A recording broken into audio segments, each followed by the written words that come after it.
Yan, magandang umaga mga kaibigan. Yung talakayin naman natin ngayon.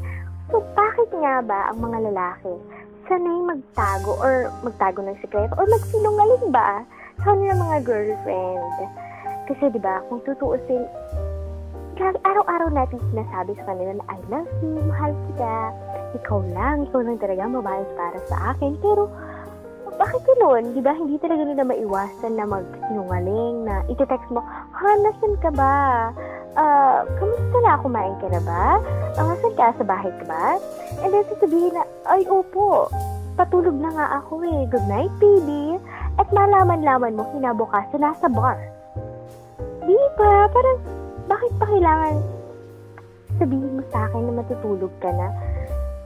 Tapos malaman-laman ko, nasa bar ka, pwede mo naman sabihin sa akin directly. Directly na nandito ako sa bar. I'm with my friends at nagja-jamming kami. Bakit kailangan pang, diba, na magsinungaling ka? Sa part ng babae, diba, masakit yun. Sobrang sakit. Na, oh my God, bakit ka ba nagsisinungaling sa akin? Diba, ano ba nagawa ko mali? Kulang pa ba? Tinatanong rin naman kita, bakit kailangan magsinungaling? Parang ganon. So, isa yung question. Bakit pa kailangan magsinungaling? O paganda-gandahin natin ng term para hindi man maka-offend sa mga boys dyan.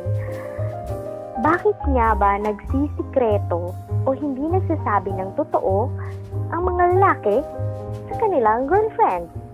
Bakit nga ba nagsisinungaling, nagtatago ng sikreto ang mga boyfriend sa kanilang girlfriend? Bakit nga ba?